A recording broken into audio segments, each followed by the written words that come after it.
세상에 떠도는 기묘한 괴담들. 첫 번째 이야기. 저주가 각인된 20명이 실제로 겪었던 실화괴담. 나는 이상한 방에 갇혀 있다. 정확히 20명이다.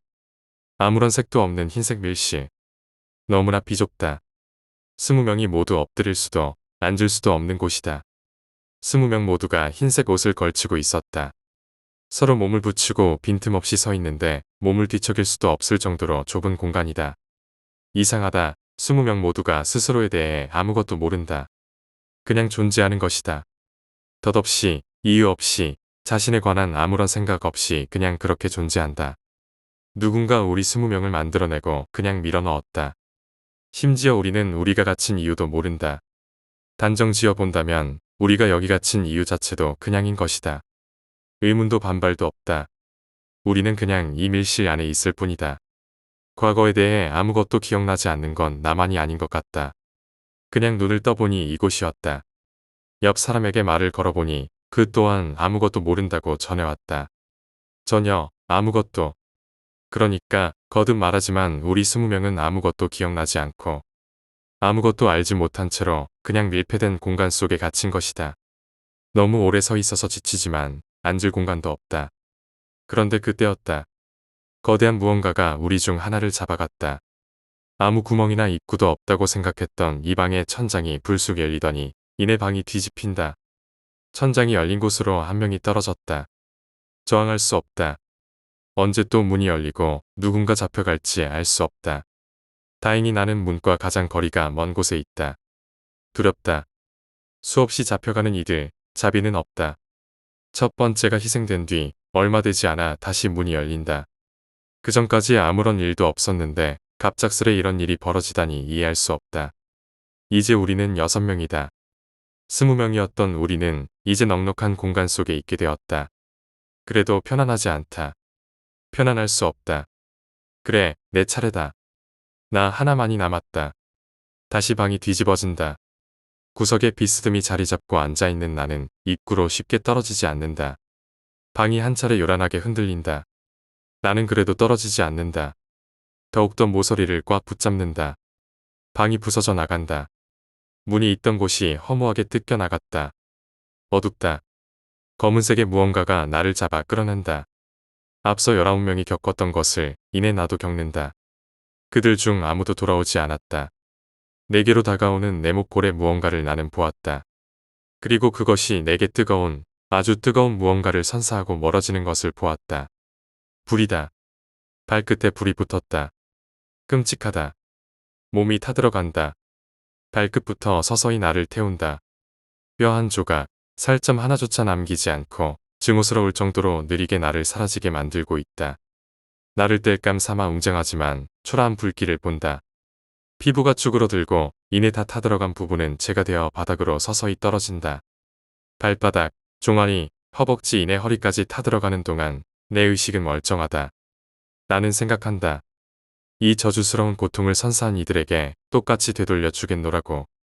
비록 타들어가는 잔해가 될지라도 이 미움과 증오를 담아 기필코 복수하겠노라고. 나는 사라졌다. 만족한다. 나를 받아들인 그의 몸의 저주를 깊숙이 각인시켰으니까. 비록 담배의 한 갭이었을지라도. 두 번째 이야기. 중국의 명문대학에서 일어났던 실화. 지호와 우주는 같은 방 룸메이트다.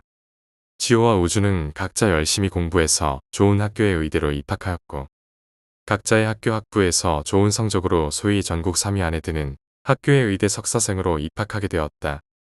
그리고 둘은 룸메이트가 되었다.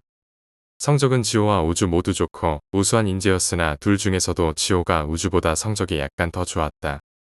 또한 지호는 자신의 실력을 자기 스스로만을 위한 것이 아닌 남들에게도 쓸 줄 아는 모범적인 학생이었다. 그리고 그런 지호를 우주는 시기했다. 어느 날 지호와 우주는 운동을 끝내고 집에 와서 바닥에 늘어지게 누웠다. 지호가 물었다. 우주야, 너 혹시 물 있냐? 아니, 없는데. 우리 그러지 말고 우리 방에 정수기 하나 갖다 놓자. 정수기 있으면 물 사올 필요도 없고 얼마나 좋아. 그러나 우주는 지호의 말은 항상 듣기 싫고 반대하고 싶었다. 정수기 필요 없어. 그냥 물 사오면 되지. 정수기 다 돈 낭비야. 이렇게 서로 말이 오가다 결국엔 말싸움에 이르렀고 결국 지호 혼자 정수기를 사서 집에 들여놓기로 했다. 그리고 물도 스스로 지호 혼자 사서 정수기에 올려놓았다. 운동을 좋아하는 지호와 우주는 서로 운동이 끝나고 집에 오면 목말라 했고, 우주는 운동이 끝나면 힘들고 지쳐 물을 사온다는 생각을 잊어버리기 일쑤였다. 그럴 때면 지호는 우주에게 와서 물을 좀 마시라고 권유했고, 우주는 그런 지호의 권유를 들은 채 만체했다.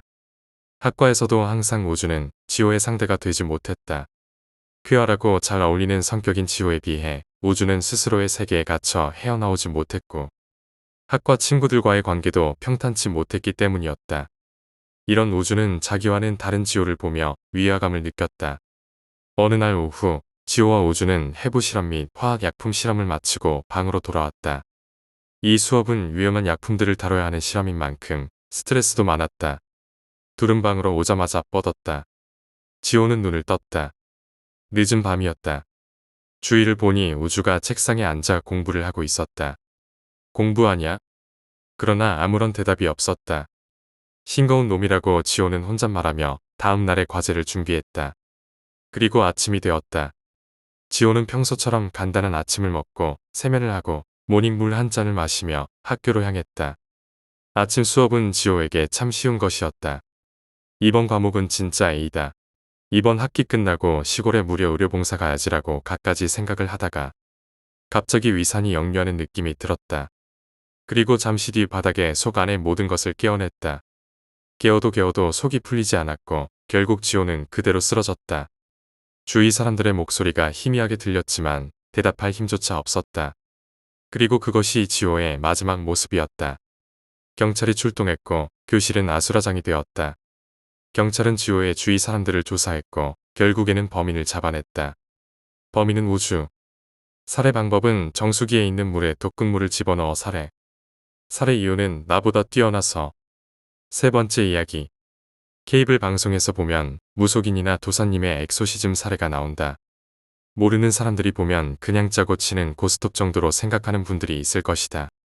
제 기억을 더듬어 보면 초등학교 4학년쯤 되었을 것이다. 저희 가족 중 엄마를 제외하곤 모두 아버지의 강요에 의해 교회를 다니게 되었다. 그냥 교회는 일요일이면 가서 1시간 반 시간 때우는 정도, 그 이상 이하도 아니었다. 그런데 평일 오후 초등학교 하교 후 집에 오니 목사님과 부목사님, 전도사님 등 몇몇 분이 저희 아버지와 회의를 하고 있었다. 그리고 모두 모여 어디론가 가는 것을 궁금해서 아버지가 오지 말라고 하는데도 무작정 뒤따라갔다. 20분 정도 걸어 산비탈의 집들 옹기종기 모여있는 곳 아시죠? 이미 그 동네 주민들이 그 집 주위에서 모여서 미친 여편네라고 어쩌면 좋냐고 이런 이야기가 오가고, 경찰도 두어 명 밖에서 대기 중이었다.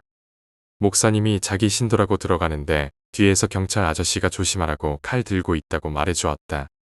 허름한 집이기도 하지만 방으로 들어서니 찌린내, 똥 냄새, 분유 냄새가 뒤엉켜 헛구역질이 안 나오면 이상할 정도였다. 눈 시뻘건 여자가 러닝 셔츠 반쯤 찢어진 걸 입고 젖 한쪽이 다 내보이고 한 손에는 우는 애를, 다른 한 손엔 식칼을 들고 욕을 한다. 정말 무서웠다. 저희 아버지도 헉하고 한 발 물러섰다. 목사님은 아무 말 없이 찬송가를 부른다. 다른 사람들도 같이 따라 부른다. 찬송이 끝나고 목사님이 성경책을 여자의 이마에 가져다 대고 주기도문을 외우시고 어떤 구절을 막 쏟아내신다. 정말 외워서 할 수 있는 그런 내용의 말들이 아니었다는 것은 확실하다. 칼로 여자가 자기 팔을 막 끄어댄다. 식칼이 묻어서 그랬는지 몰라도 피가 막 튀고 그러진 않고 흐르는 정도였다. 목사님이 전도사님 보고 팔 잡으라고 하고 저희 아버지는 그 젖먹이 아기를 낚아채서 밖으로 나온다. 안에서는 여자가 막 고래고래 욕을 질렀댄다. 네 번째 이야기. 내 이름은 최성철, 22년 살아오면서 평생 여자 손 한 번 잡아보지 못한 불쌍한 놈이다. 중학교 때부터 쪄온 살들이 몸을 덕지덕지 차지해버렸고 결국 호흡을 방해할 정도로 지방이 달려있다. 고등학교 때 심하게 난 여드름 흉터 자국에 키는 170 아래를 믿더니 당연히 여자들이 꼬일 리가 없다. 어찌어찌해서 대학교를 오긴 왔는데 학기 초 서로 눈 맞추면서 연애하기 바쁜 이때의 나는 여지껏 내게 말 걸어주는 여자 한 명 없었다.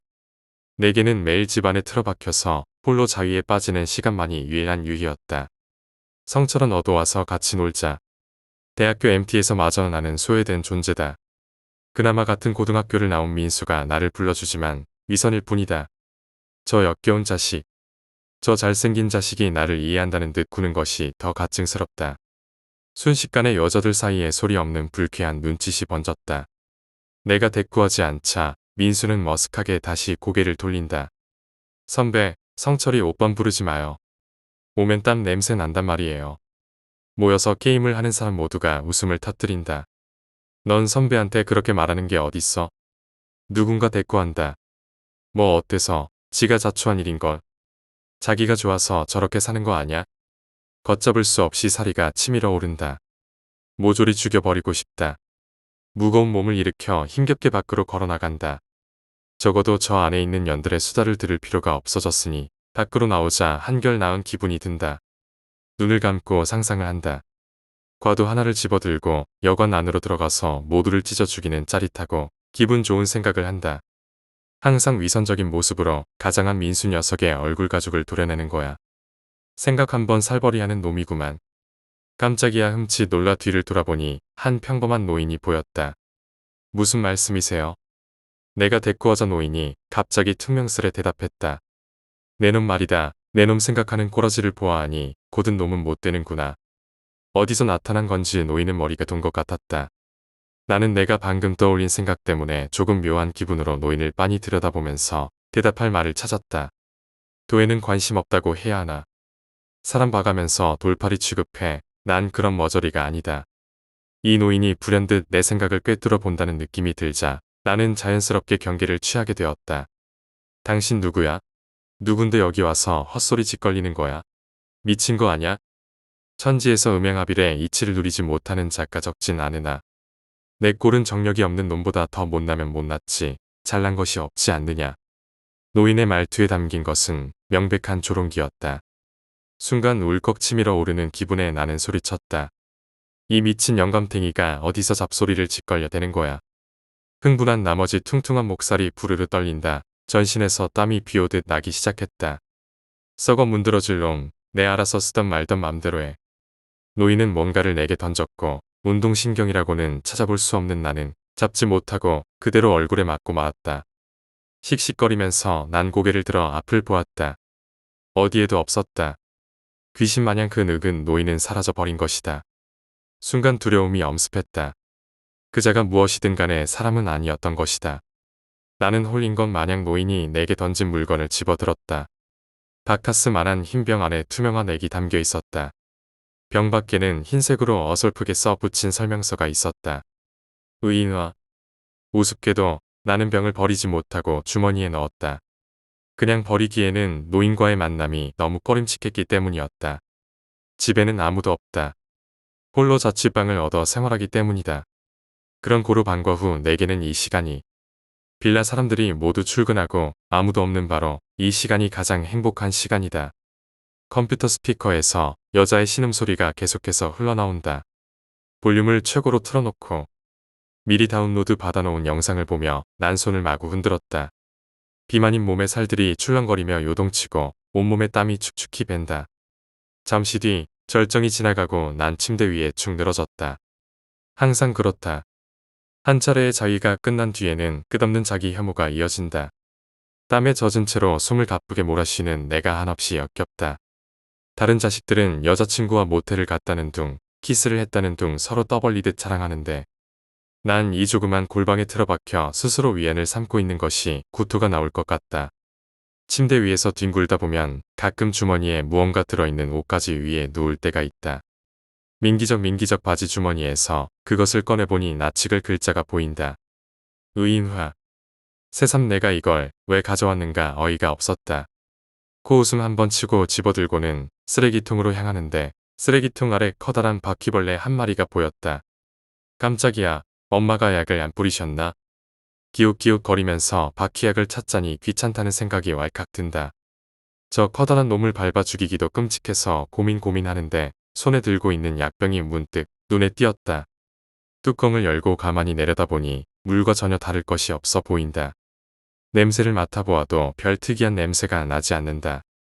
뭐야 이거, 그냥 물인가라는 생각이 들었다.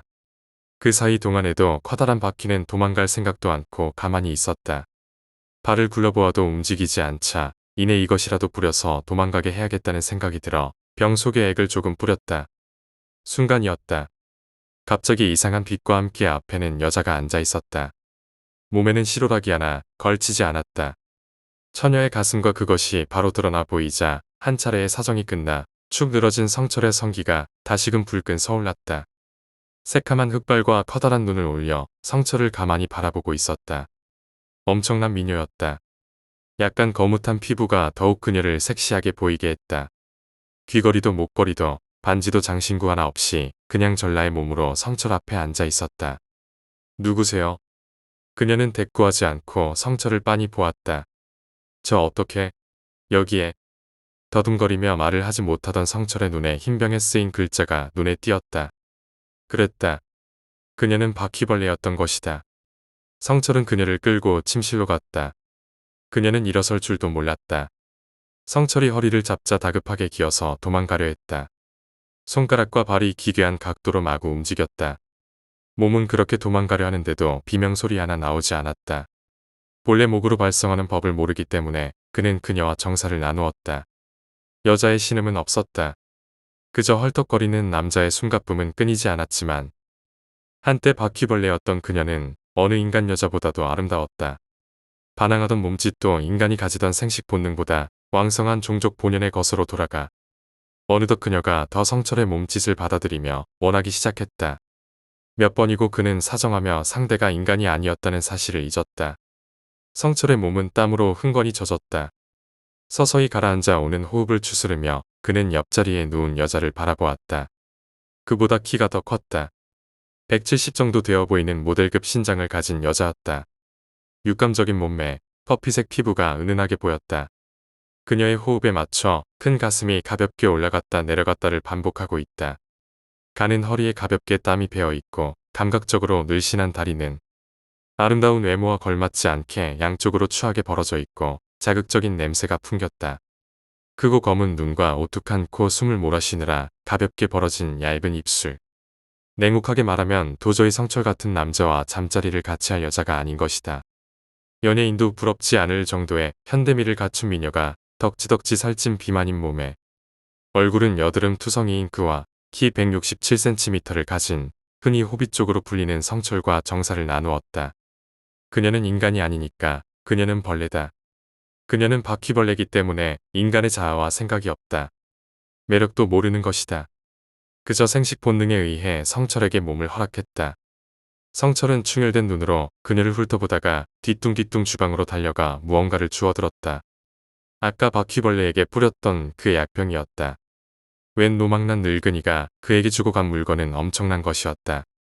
그 노인이 누구고 도대체 왜 이런 대단한 물건을 자신에게 주었는지 알 수는 없지만 성철의 머리는 이제 단 한 가지 생각만이 지배하고 있었다. 이 약은 내 거야. 엄청난 희열감이 뇌속을 질주했다. 첫 경험의 인상은 그토록 강렬했다. 손으로 움직여내는 인위적인 쾌락이 아닌 여자의 몸이 내정을 받아준다는 것. 그것도 TV 속의 여자들이 부럽지 않을 미녀가 말이다. 내가 누구에게 말하지 않는 이상 나는 언제까지고 이 은밀한 비밀을 나 혼자서 즐길 수 있는 것이다. 방금 전에 나눈 쾌락을 떠올리자 성철은 다시금 몸이 뜨거워졌다. 또 한 차례의 교감을 나누려 황급히 침실로 향한 그는 깜짝 놀라 걸음을 멈추고 말았다. 아름다운 그녀는 온데간데 없이 침대 위에는 다시 한 마리의 징그러운 바퀴벌레가 앉아 있었다. 사방으로 꿈틀대는 더듬이가 더없이 징그럽게 보였다.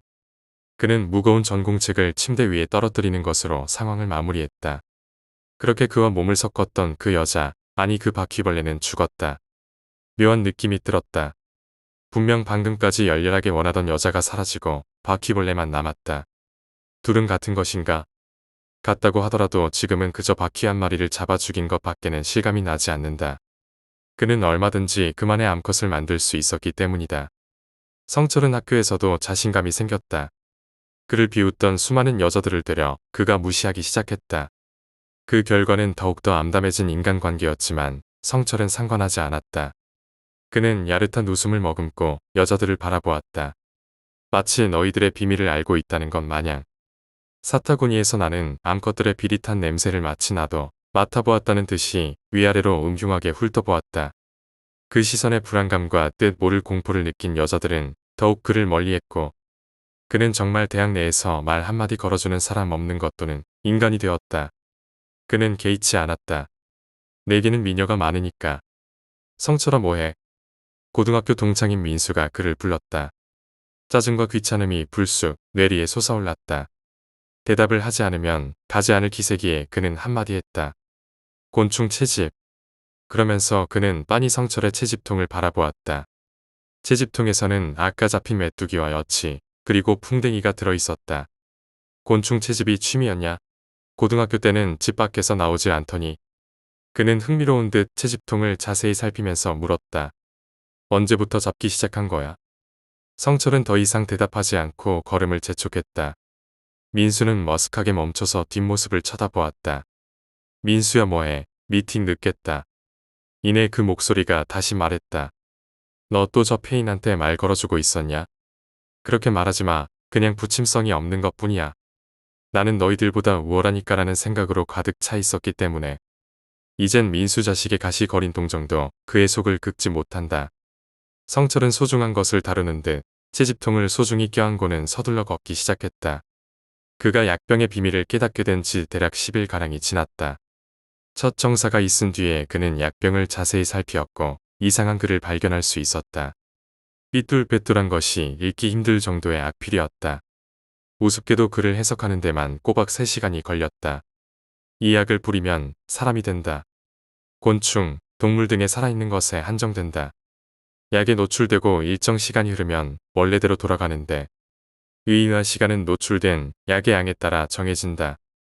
그리고 나서 그는 여러 곤충들을 모으기 시작했다.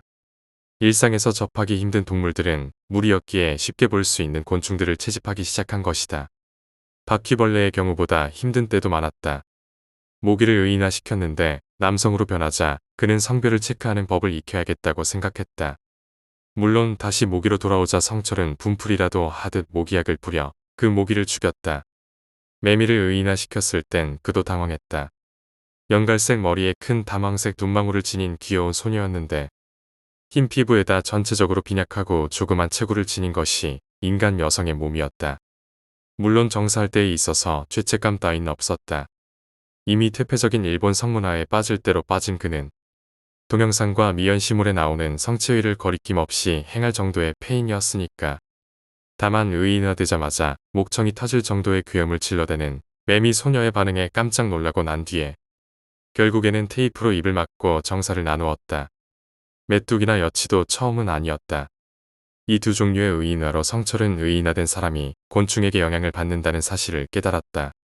메뚜기와 여치는 전형적인 체육활동을 하는 여성처럼 의인화되었다.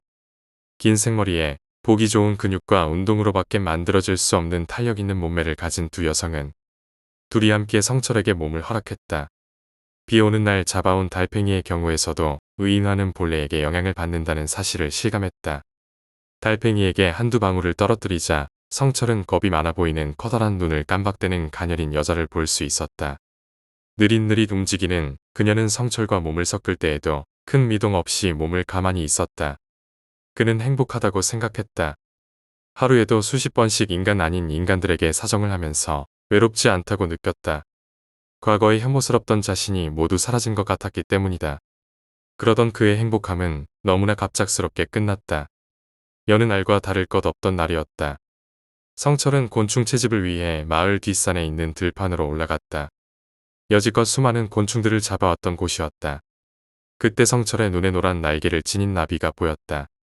곤충의 성향이나 미적인 부분이 인간화가 되었을 때 상당히 영향을 준다는 걸 아는 그는 충동에 사로잡혀 나비를 따라갔다. 체에 걸릴 듯 말 듯 하면서 계속 달아나는 나비를 홀리듯 쫓던 그는 그만 앞으로 엎어지고 말았다. 그리고 성철은 목이 부러질 듯 고개를 옆으로 돌렸다. 보았다. 몸이 부들부들 떨렸다. 성철이 미친 듯 기어가서 절규했다. 약병이 튀어나온 돌뿌리에 부딪혀 깨진 것이 보였다. 약은 모조리 흘러져 땅으로 스며들었을 터였다. 그는 심한 패닉감에 사로잡혀 몸을 웅크렸다. 그때였다. 수십 번 보아왔던 빛이 옆에서 강하게 쏘아졌다. 의인화가 이루어질 때 곤충에게서 쏘아지던 빛이었다. 그는 미친 것처럼 옆을 돌아보았다. 그리고 힘껏 눈을 비볐다. 짧은 단발의 아름다운 여인이 날카로운 눈매와 뾰족한 턱이 그녀를 예리하게 보이게 만든다. 희디인 피부가 빛나는 듯하다. 긴 몸에 큰 가슴과 엉덩이를 지닌 아름다운 여자였다. 성철은 자제심을 잃어버리고 그녀에게로 돌진했다. 그가 보아왔던 어느 의인이나보다 아름다웠고 관능적이었다. 또 이번이 마지막이라는 생각이 그의 머릿속에 꽉 들어찼다. 흠칫하던 그녀는 정신없이 자신의 성기를 삽입하려고 하는 성철에게 알았다는 듯 자세를 바꿔 다리를 벌렸다. 성철은 삽입 시에도 찌푸림이 전혀 없는 곤충들의 무감정한 얼굴을 알고 있었다. 정신없이 움직였다. 마지막이라는 더 이상 쾌락을 이어갈 수 없다는 압박감이 그를 가만히 있게 하지 않았다. 그렇게 쾌락에 취한 그는 고통을 느끼지 못했다. 그녀의 흰 손이 자신의 머리를 잡는 것도 느끼지 못했고 이내 그녀의 날카로운 이빨이 자신의 입술을 물어뜯는 것도 느끼지 못했다. 얼굴살이 뜯겨나가 너덜거리는 와중에도 그는 허리를 움직였다. 그녀는 아름다운 얼굴을 피로 적시고 계속해서 성철의 얼굴을 물어뜯었다. 눈, 귀, 광대뼈, 볼 남김없이 뜯어갔다. 질겅질겅 씹어먹었다. 이윽고 그 열렬했던 사랑이 한 차례 끝나자 얼굴 없는 한 시체만이 들판에 놓이게 되었다. 사방에서 피비린내가 났다. 이제 아름답던 한 여자는 없었다. 얼굴 없는 남자의 시체 위로 암사마귀가 앉아 있었다. 5번째 이야기, 골동품 가게. 마을 골동품 상점에는 바이올린 한 대가 있었다. 어느 날 가게에 한 소년이 와서 물었다. 그 바이올린 얼마예요? 주인이 가격을 말하자 소년은 돈이 부족하다고 말했다. 소년의 얼굴에 실망이 가득했지만 나중에 돈을 가지고 오겠다며 돌아갔다. 며칠 뒤 주인은 소년이 신문 배달 아르바이트를 시작한 걸 우연히 알게 되었다. 소년은 자신의 몸에는 버거울 만한 자전거에 신문을 쌓고 비탈길을 오르고 있었다. 열심히 페달을 밟는 소년의 모습을 주인은 가만히 응시하고 있었다. 주인이 여느 때처럼 가게를 보고 있는데 정장을 입은 신사가 방문했다. 남자는 가게 안에 골동품들을 이것저것 둘러보다가 바이올린에 눈을 뒀다. 남자가 주인을 향해 이건 얼마입니까? 라고 물었다. 주인이 아니 그 바이올린은 이라고 우물거리자 남자는 이 바이올린이 마음에 든다며 바이올린 가격의 몇 배나 되는 돈을 꺼내 주인 앞에 두었다. 주인은 생각지 못한 금액을 앞에 두고 고민했지만 죄송합니다. 역시 팔 수는 없습니다. 라고 남자에게 말했다. 남자는 굉장히 아쉬워했지만 어쩔 수 없이 돌아갔다. 그리고 수개월 후 그 바이올린 아직 있습니까? 신문 배달로 모은 돈을 가지고 소년이 가게에 왔다. 하지만 가게 안에 바이올린이 보이지 않았다. 소년이 두리번거리며 바이올린을 찾자 주인이 미소 지으며 나타났다. 기다렸다. 아무에게도 팔리지 않게 숨겨둔 바이올린을 가져와 소년의 앞에 내밀었다. 소년은 정말 기쁨을 감출 수 없었다. 소년이 눈을 반짝거리며 바이올린을 잡으려고 하자 주인이 바이올린을 꺾어 부셨다. 망연자실한 소년을 향해 주인이 한마디 했다. 이것이 나의 즐거움이야. 6번째 이야기, 가난한 여자아이. 반에 가난한 여자아이가 있었다. 도시락을 싸우는 것도 힘들 정도로 가난한 아이였다. 간간히 과자를 주면 무척이나 좋아했었다. 어느 날 그 여자아이가 과자를 잔뜩 가져왔다. 웬일이냐고 물었더니 매우 기쁜 듯이 엄마가 용돈을 많이 주었어. 그리고 내일은 좋은 데로 놀러 간대. 라고 대답했다. 아무래도 집 형편이 좋아진 것 같았다. 다행이라고 생각했다. 다음 날 어머니가 말씀하셨다. 그 여자아이네 가족 자살했어. 7번째 이야기, 점술사. 우리 동네에는 운세를 잘 맞추기로 유명한 점술가가 있다. 어느 날 회사 동료와 점심시간에 그녀를 찾아갔다. 동료는 내일의 운세를 물었는데 그녀는 당황해하며 말했다. 죄송합니다. 당신의 미래가 보이지 않습니다. 동료는 매우 침울해했다. 그런데 그날 밤 점술가가 죽었다. 음주운전한 차가 그녀의 노상 가게로 돌진해 즉사했다고 한다. 8번째 이야기, 이상한 승객. 회식을 마치고 돌아가는 길이었다. 동료들이 노래방도 가자고 했지만 노래방을 가면 분명 막차가 끊길 것이다. 미련은 남았지만 만만치 않는 택시비를 생각하며 지하철을 타러 나왔다. 다행히 막차는 있었다. 아슬아슬하게 탄 것 같다. 두어 정거장이 지났을 무렵 검은 옷을 입은 한 남자가 지하철에 탔다. 그 남자는 문이 닫히자마자 승객들의 얼굴을 둘러보기 시작했다. 실례합니다. 28살입니까? 남자는 내게 말을 건넸다. 네, 어떻게 알았죠? 신기한 마음에 되물었지만 남자는 내 말을 가볍게 무시했다. 다른 사람에게 다시 말을 건넸다. 아주머니는 49세이신지요? 네, 맞아요. 아저씨는 53세.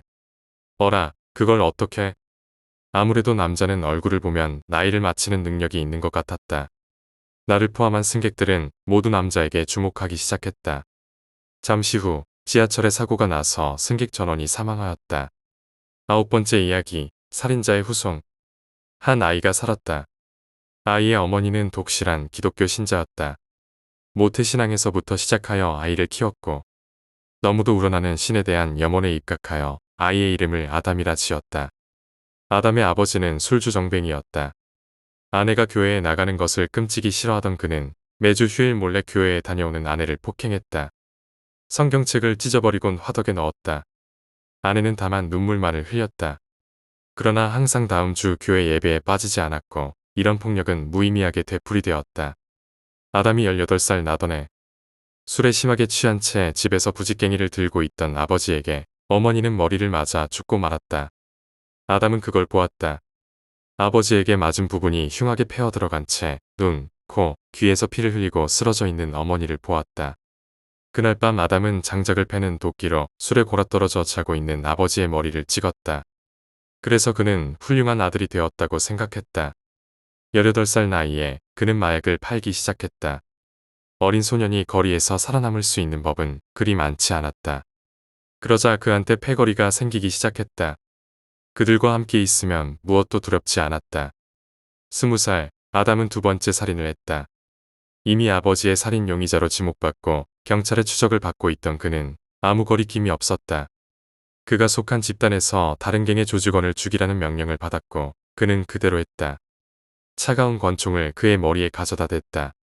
눈물을 흘리며 애원하는 그에게 조소를 머금고는 망설임 없이 방아쇠를 당겼다. 그러고 나자 그는 다른 사람보다 더 우월한 대접을 받게 되었다. 어느덧 그의 밑에 따르는 휘하 조직원들이 생겼다. 그는 그렇게 소년에서 청년이 되었다. 옳지 못한 방법으로 어른이 되어갔다. 그는 부족한 것이 없었다. 아니, 너무나 행복했다. 하는 일이라고는 검은 양복을 입은 사람들이 지목하는 자를 죽이는 것이었다. 하품 나올 정도로 쉬운 일을 하면서도 그는 매일 밤 따뜻한 침대에 잠들었고 늦게까지 일하면서 최저임금을 받는 노동자들보다 더 많은 돈을 벌었다. 부자에게 관대하고 가난한 이들에게 냉혹한 법도 그에겐 소용이 없었다. 여자를 원하면 거리에 나가 강간을 하면 됐다. 당장 주머니에 돈이 궁하면 가게의 문을 부수고 들어가 돈을 꺼내 오면 된다.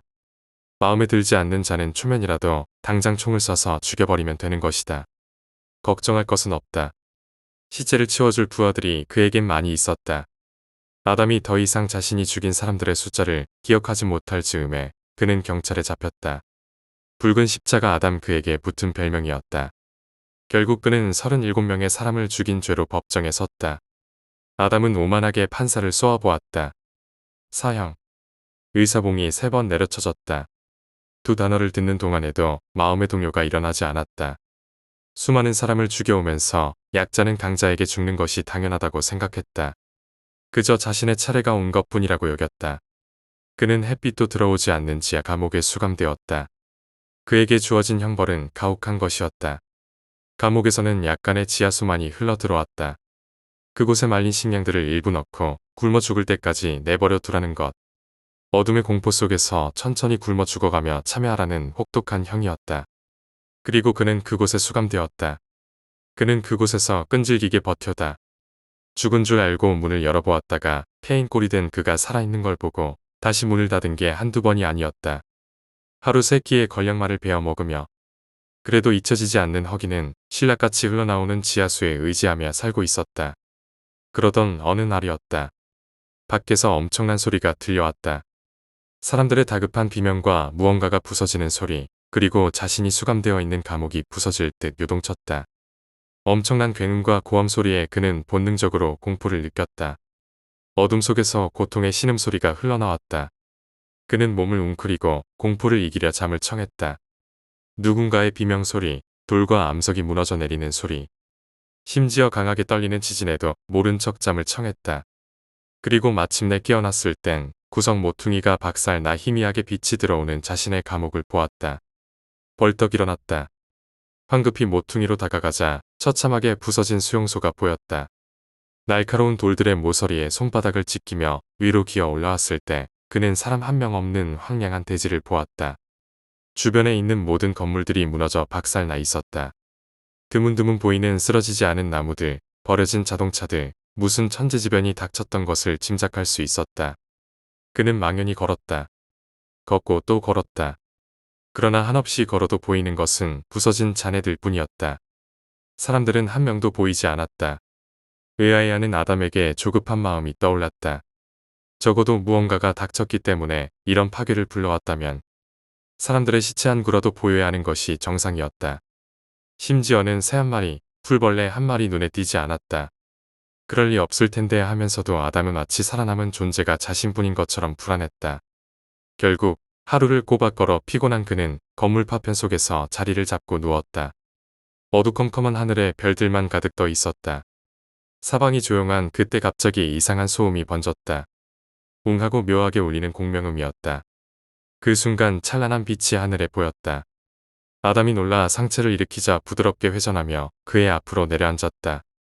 평생 신이나 그 비슷한 걸 입에 담아본 적 없는 아담이었지만 자신도 모르게 신이시여를 내뱉었다. 동그란 원형의 빛은 잠시 부르르 떨며 그대로 앉아 있었다. 그리고 기괴한 각도로 분리되기 시작했다. 묘한 각도로 간 판들이 내부로 접히기를 반복하면서 원형의 비행체는 삽시간에 큰 자동차 한 대 크기로 줄어들었다. 아담은 놀라서 엉덩방아를 찢었다. 작아진 비행체 안에서 인간과 비슷한 무엇인가가 내렸다. 새 놈이었다. 그들은 매우 커다란 눈망울에 걸맞는 커다란 머리를 가지고 있었다. 어린아이만 한 신장을 지녔지만 그렇게 작아 보이지 않았다.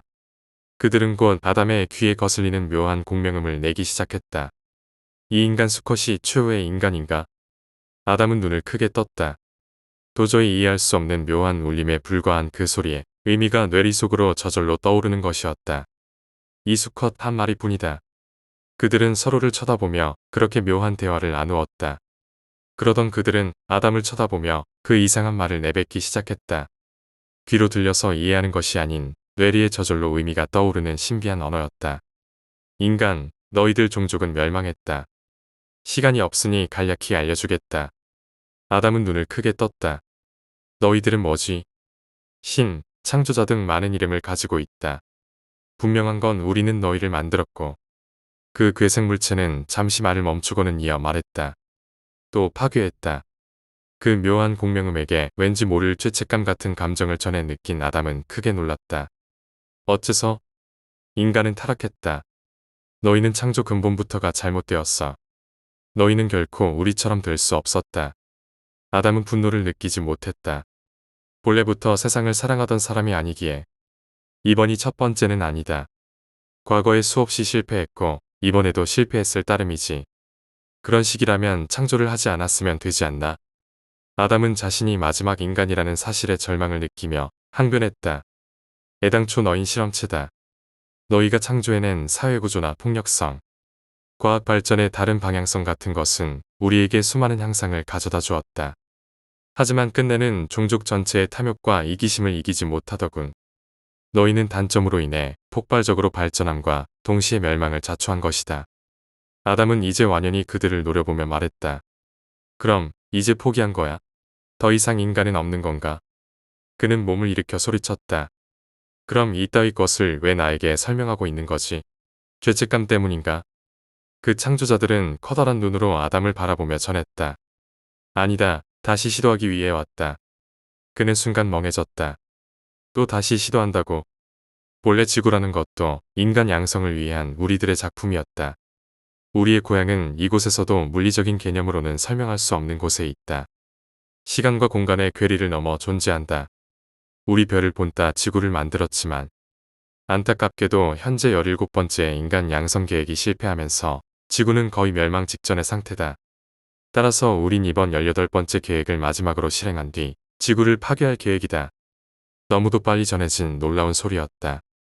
그렇다면 어떻게 다시 인간을 증식시킬 생각이지? 아담은 빠르게 물었다. 내가 신인류의 아버지다. 창조자의 대답은 확고하게 전해졌다. 아담은 바로 이해하지 못했다. 그건 안 돼. 이 인간의 DNA를 이미 보았다. 성향적으로도 본능적으로도 너무나 충동적이고 폭력적이야. 선한 인간의 유전자를 사용하고도 실패했어. 이 수컷을 사용해선 안 돼. 그들 중 다른 존재가 아담과 대화하던 일을 만류했다. 그럼 어쩌자는 거지? 인간 샘플 보존실의 냉각 시스템이 정지되었어. 인간 수컷을 창조해낼 수 없다고. 아담은 그제서야 이해했다. 내가 인류의 시조가 되라는 건가? 맞다. 애석하게도 방법이 없다. 저들의 말대로 내 유전자는 너무 폭력적 성향을 가졌다. 때문에 염려가 되지만 우리가 가진 인간의 샘플링이 파괴되었다. 방법이 없다. 나 혼자서 인류를 복원시키라는 건가? 이번에 그들에게서 웃음과 같은 공명이 퍼졌다. 물론 아니다. 우린 너에게 인간 여성을 만들어줄 것이다. 갑작스레 아담의 몸이 떠올랐다. 그리고 그들의 빛나는 비행체 안으로 들어가기 시작했다. 뭐 하는 거지? 무슨 짓이야? 온화한 공명음이 들렸다. 두려워하지 마라, 인간. 최대 수명이 80을 넘지 못하는 빈약한 육체로 인류를 이루어낼 수 있을 리 없다. 우린 단지 내 몸을 강하게 만들어주려는 것이다. 머리가 깨질 듯이 아파오기 시작했다. 인간을 창조할 때 우린 힘을 제한하긴 했지만 최대한 우리의 능력도 이전시켜주려 노력했다. 하지만 육체적으로도 지적으로도 너희는 그 힘을 사용하지 못하더군. 너는 뇌가 가진 힘을 1도 사용하지 못하고 있다. 인간들이 흔히 부르는 초능력을 무시하고 믿지 못하더군. 본능을 속이는 일이지. 또 500년의 수명을 지닌 우리들에 비해 너무도 쉽게 노화한다. 우린 힘을 주는 것이 아니라 내 몸을 일깨워주는 것이다. 아담은 아득해져가는 의식 속에서 무심코 옆을 돌아보았다. 그리고 놀랄 수밖에 없었다. 저절로 세포들이 허공을 부여하며 여자의 몸을 이뤄내고 있었다. 너의 짝이다. 그녀도 너와 같이 긴 수명과 강한 육체를 받을 것이다. 후손들에게 적합하고 이로운 유전자를 모두 주입시켰다. 두뇌, 운동신경, 미적인 부분 어느 부분에서나 모자람이 없다. 여지껏 아담에게 메시지를 전달했던 목소리가 다시 말했다. 엄밀히 말하면 내 후손들은 살인자의 후손이다. 내 뇌리에는 인간을 죽인 기억이 셀 수 없이 많군. 하지만 기억해라. 인간이 지닌 면은 적게 잡아도 수백억 개다. 내 폭력적 성향을 후손에게 주지 않으려 노력해라. 그렇지 않으면 인간은 너의 후손을 마지막으로 없는 존재가 될 것이다. 아득해져 가는 의식 속에서 그는 마지막 말을 들었다. 풀밭에 놓여진 그는 하늘 멀리로 멀어지는 찬란한 한 빛을 보며 그렇게 아득한 정신을 부여잡고 고개를 떨구었다. 그의 옆에는 한 여자가 누워 있었다. 그렇게 그는 아담이 되었다. 그리고 그의 후손들은 어딘가에서 마지막 기회를 누리고 있다.